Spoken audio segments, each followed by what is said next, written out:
संविधान का उपयोग करके संविधान को खत्म करने की साजिश चल रही है, लोकतंत्र का उपयोग करके लोकतंत्र को खत्म करने की साजिश चल रही है, सेकुलरिज्म का उपयोग करके भारत में शरिया लागू करने की साजिश चल रही है और अल्टीमेटली भारत में गजवा हिंद की साजिश चल रही है।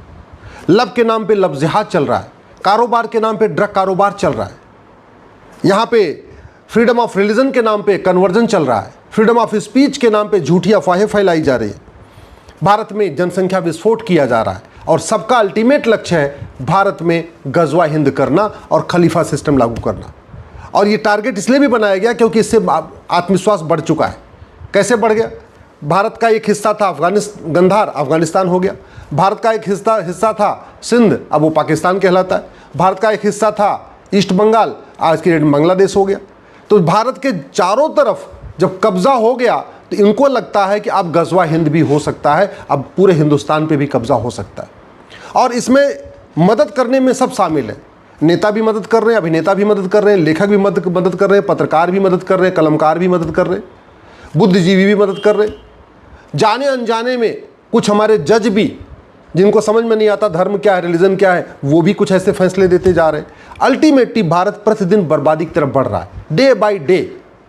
दुनिया में सबसे ज़्यादा लब जिहाद भारत में हो रहा है, दुनिया में सबसे ज़्यादा घुसपैठिए भारत में आके बैठे हुए, दुनिया में सबसे ज़्यादा धर्मांतरण भारत में हो रहा है, दुनिया में सबसे ज़्यादा नशे का कारोबार भारत में हो रहा है। अल्टीमेटली कोशिश यह है हर तरीके से भारत को कमज़ोर कर देना, और ये सारी साजिशें इसलिए धीरे धीरे कामयाब हो रही हैं क्योंकि हमारा कानून घटिया है, हमारी न्यायिक व्यवस्था घटिया है, हमारी पुलिस व्यवस्था घटिया है, हमारी प्रशासनिक व्यवस्था घटिया है, हमारी शिक्षा व्यवस्था घटिया है। अगर भारत को सुरक्षित बनाना है तो सबसे पहले हमें यहाँ पे माइनॉरिटी मेजॉरिटी का खेल खत्म करना पड़ेगा। 1947 में मजहब के आधार पे विभाजन हो चुका है, फिर मजहब के आधार पे नियम कानून क्यों चल रहा है, फिर मजहब के आधार पे माइनॉरिटी कमीशन एक्ट क्यों चल रहा है, मजहब के आधार पे माइनॉरिटी फिल्म इंडस्ट्री क्यों चल रही है, मजहब के आधार पे लोन वजीफा क्यों चल रहा है, मजहब के आधार पे स्कूल कॉलेज क्यों चल रहा है, मजहब के आधार पे 300 योजनाएं क्यों चल रही हैं।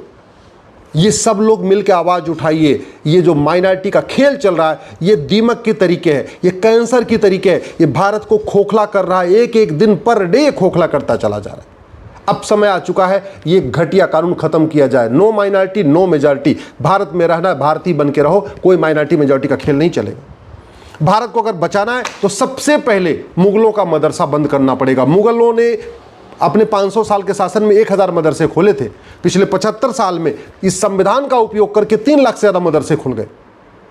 अंग्रेजों ने अपने 200 साल के शासन में लगभग 1000 मॉन्टेसरी स्कूल, मिशनरी स्कूल खोले थे। पिछले 75 साल में संविधान का उपयोग करके 300 से ज़्यादा मिशनरी स्कूल, मॉन्टेसरी स्कूल खुल गए।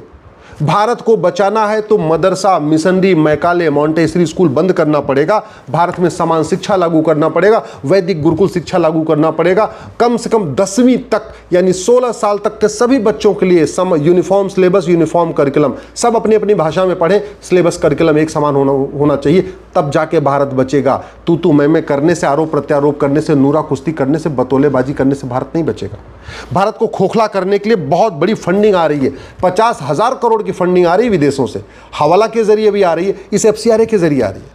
मैं पहले भी कह चुका हूं, एक भी अगर अंग्रेजी कानून छूटा तो भारत सुरक्षित नहीं रह सकता। ऐसे ही आज़ादी के बाद भारत को बर्बाद करने के लिए 50 घटिया कानून बनाए गए। एंशिएंट मोनूमेंट एक्ट बनाया गया गुलामी के नामो निशान को बरकरार रखने के लिए, वक्फ एक्ट बनाया गया, प्लेस ऑफ वर्शिप एक्ट बनाया गया, मदरसा एक्ट बनाया गया, मदरसों को राइट टू एजुकेशन से अलग किया गया, FCRA बनाया गया। 50 घटिया कानून बने। अगर ये 50 घटिया कानून खत्म नहीं होंगे तो भारत सुरक्षित नहीं रह सकता। एक सेशन में अगर हर साल पार्लियामेंट का 3 सेशन होता है, एक सेशन में अगर एक कानून खत्म करें तो साल में 3 कानून खत्म हो सकता है। साल में 3 घटिया कानून खत्म हो सकते हैं, साल में 3 अच्छे कानून बन सकते हैं अगर एक सेशन में एक कानून बनाए। लेकिन इस पर हमने कभी सोचा ही नहीं कि भारत को बचाएं कैसे। आखिर चीन सुरक्षित है हमसे ज़्यादा, सिंगापुर हमसे ज़्यादा सुरक्षित है, अमेरिका हमसे ज़्यादा सुरक्षित है, जापान हमसे ज़्यादा सुरक्षित है। क्यों? दिल्ली में दंगा होता है, दुबई में दंगा क्यों नहीं होता? कभी इस पर हमने ध्यान ही नहीं दिया। भारत को जो खोखला करने के लिए जो फंडिंग आ रही है विदेशों से, इसको रोकेंगे तब भारत सुरक्षित बनेगा। भारत में ब्लैक मनी के जरिए जो अलगाववादियों, नक्सलियों, माओवादियों, जिहादियों, घुसपैठियों, धर्म मिशनरियों सबको फंडिंग हो रही है, वो तभी रुकेगा जब ये ब्लैक मनी एक्ट बदला जाएगा, ये इसको फांसी देने के लिए कानून बनेगा। इसी तरीके से जो हवाला के जरिए फंडिंग आ रही है, जब तक इसको नहीं रोकेंगे भारत सुरक्षित नहीं हो सकता। जब तक नशे का कारोबार खत्म नहीं होगा तब तक भारत सुरक्षित नहीं हो सकता। और नशे कारोबार तभी रुकेगा जब सिंगापुर जैसा नशा तस्करों को फांसी देने और नागरिकता खत्म करने, 100% प्रॉपर्टी जब्त करने के लिए कानून बनेगा। भारत की कोई समस्या लाइलाज नहीं है, भारत की कोई समस्या विश्वव्यापी नहीं है, लेकिन समस्याएं लगातार बढ़ रही हैं। लगातार बढ़ने का कारण ही यही है कि हम चर्चा कर रहे हैं, हम उस पर डिस्कस कर रहे हैं, समस्या पे समाधान नहीं कर रहे हैं। आज की डेट में 90,000 बच्चे पर डे पैदा हो रहे हैं, साल में 3.25 करोड़ बच्चे पैदा हो रहे हैं, यानी 5 साल में लगभग 16.5-17 करोड़ बच्चे पैदा हो रहे हैं। सरकार जब तक 2 करोड़ घर बना के देती है, 10 करोड़ बेघर पैदा हो जा रहे हैं। सरकार जब तक 2 करोड़ रोजगार जनरेट करती है, 10 करोड़ बेरोजगार पैदा हो जाते हैं। फिर भी जनसंख्या के ऊपर अभी भी दुविधा बनी हुई है कि हम 2 हमारे 2 लागू करें, कि हम 2 हमारे 3 लागू करें, कि जनसंख्या नियंत्रण कानून बनाए ही ना। इतनी बड़ी दुविधा। 2% जमीन है, 4% हमारे पास पानी है दुनिया का, जनसंख्या हमारी दुनिया की 20% हो चुकी है, इसके बाद भी हम दुविधा में बने हुए। अरे जब पानी खत्म हो जाएगा, हवा खत्म हो जाएगा, पहाड़ खत्म हो जाएंगे, नदियाँ खत्म हो जाएंगी, तो क्या करेंगे हम इसको लेके? हम उस विकास का क्या करेंगे? हम जीडीपी बढ़ा के, इकोनॉमी बढ़ा के क्या करेंगे जब देश में नीचे कुछ बचेगा ही नहीं, नेचुरल रिसोर्स बचेगा ही नहीं। पूरी दुनिया अपने नेचुरल रिसोर्सेज को बचा रही है। पूरी दुनिया में, अमेरिका हो चाहे सिंगापुर हो, ऑस्ट्रेलिया, वो अपने आप कोई फैक्ट्री नहीं लगा रहे, सारी फैक्ट्री बाहर जाके लगा रहे हैं। क्यों? उनको अपना हवा बचाना, उनको अपना पानी बचाना, उनको अपने पहाड़ बचाने, उनको अपनी नदियाँ बचानी है, वो अपने नेचुरल रिसोर्सेज को बचा रहे हैं। और हम इस बात से खुश हो रहे हैं कि हाँ पूरी दुनिया हमारे यहाँ की फैक्ट्री लगा रही है। चीन हमारे यहाँ आ रही है तो हम खुश हो जाते हैं, अमेरिका हमारे यहाँ आ रहा है फैक्ट्री लगा रहा है तो हम खुश हो जाते हैं। सच्चाई है कि वो अपने यहाँ कुछ अपना घर, अपना देश साफ रखना चाहते हैं, इसलिए वो यहीं फैक्ट्री लगा रहे हैं, यहीं का पानी यूज़ कर रहे हैं, यहीं की हवा यूज़ कर रहे हैं और सारा कूड़ा कचरा यहीं फेंकवा रहे हैं। भारत एक तरीके से कूड़ेदान बनता जा रहा है। पूरी दुनिया के लिए भारत कूड़ेदान है। पूरी दुनिया के लिए भारत या तो बाजार है या तो कूड़ेदान है। बाजार क्योंकि जनसंख्या बढ़ रही तो उनको लग रहा है ठीक है भैया हमारा सामान बिकता रहेगा, और कूड़ेदान यहीं आके फैक्ट्री बना रहे हैं, यहीं सारी गंध फैला रहे हैं और यहीं हमारे सारे नेचुरल रिसोर्स को लेते जा रहे हैं। भारत को बचाना है तो सबसे पहले हमें लफ्ज़-ए-जिहाद, लैंड-जिहाद, धर्मांतरण, घुसपैठ, जनसंख्या विस्फोट को रोकना पड़ेगा। भारत को अगर हमें बचाना है तो इस भारतीय न्याय संहिता को बदल के इसमें एक चैप्टर रखना पड़ेगा लफ्ज़-ए-जिहाद, एक चैप्टर रखना पड़ेगा लैंड-जिहाद, एक चैप्टर बनाना पड़ेगा offence relating to drug smuggling, offence relating to infiltration, offence relating to conversion, offence relating to population explosion. ये रखना पड़ेगा। भारत में हमने नेशनल सिक्योरिटी एक्ट बना दिया, लेकिन आज तक डिफाइन ही नहीं किया कि राष्ट्र की सुरक्षा के लिए क्या खतरा है। इस कानून में कहीं लिखा ही नहीं है कि लफ्ज़-ए-जिहाद, लैंड-जिहाद, धर्मांतरण, घुसपैठ ये हमारे राष्ट्र की सुरक्षा के लिए खतरा है। जब तक ये कानून नहीं बदलेगा तब तक पुलिस मजबूर है, वो नहीं लगा पाएगी, और लगा भी देगी तो जज साहब फटकारेंगे, क्यों कानून लगा दी तूने, कैसी धारा लगा, एनएसए लगा दिया किसी लफ्ज़-ए-जिहादी के ऊपर या धर्मांतरण कराने वाले मिशनरी पे या जिहादी पे या घुसपैठिए पे या उसके मददगार पे क्यों लगाएंगे? हमारे पास कानून है अनलॉफुल एक्टिविटी एक्ट, यूएपीए, लेकिन हमने इसमें आज तक ये डिफाइन ही नहीं किया कि क्या क्या अनलॉफुल एक्टिविटी है। हमने लफ्ज़-ए-जिहाद, लैंड-जिहाद, ड्रग-जिहाद, घुसपैठ, धर्मांतरण, किडनैपिंग, ह्यूमन ट्रैफिकिंग, हथियारों का कारोबार, इसको हमने यूएपीए में शामिल ही नहीं किया। तो कानून बना के बैठे हुए कोई फ़ायदा ही नहीं हो रहा है। आज तक इतने अपराध बढ़ते जा रहे हैं, किसी अपराधी की नागरिकता खत्म करने के लिए हमने प्रावधान, हमारे पास सिटीजनशिप एक्ट है, लेकिन आज तक किसी अपराधी की नागरिकता खत्म नहीं हुई। अरे भैया कम से कम भ्रष्टाचारी हो, बलात्कारी हो, अलगाववादी हो, आतंकवादी हो, माओवादी हो, नक्सली हो, उसकी नागरिकता तो खत्म होनी चाहिए ना। लेकिन ये कानून यही चल रहा है पुराना 1955 वाला, इसलिए किसी की नागरिकता जा ही नहीं दी। पूरी दुनिया के कई देशों में झूठी शिकायत करना, झूठी गवाही देना, ये जघन्य अपराध है। दुनिया के कई देशों में झूठ पकड़ने के लिए नार्को पॉलीग्राफ ब्रेन मैपिंग कानून बना हुआ है, हम नहीं बना रहे।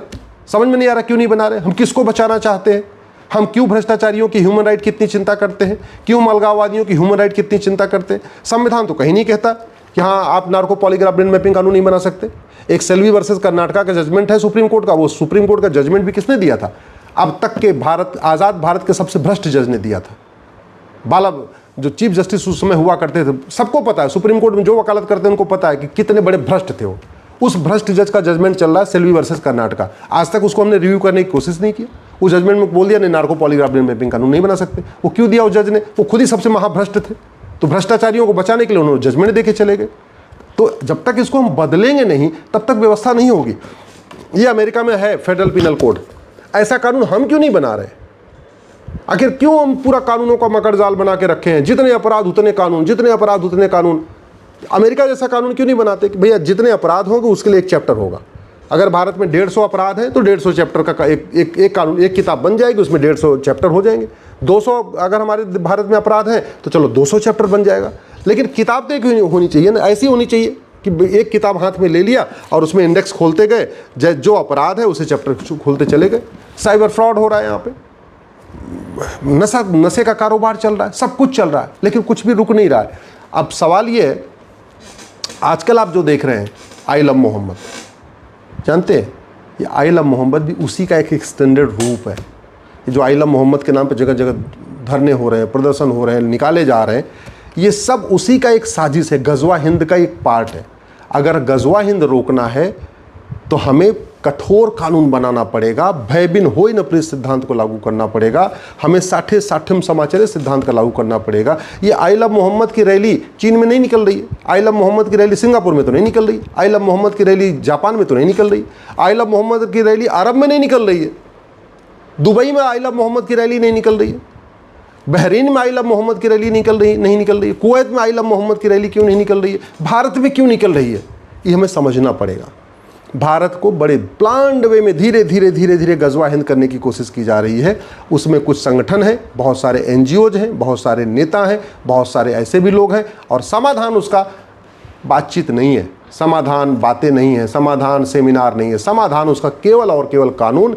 मैं गारंटी के साथ कहता हूँ ये 90% अलगाववाद, जिहाद, माओवाद, नक्सलवाद, आतंकवाद, अलगाववाद 1 साल के अंदर रोका जा सकता है, 1 साल के, मात्र 1 साल के अंदर, और 5 साल में तो 99% रोका जा सकता है।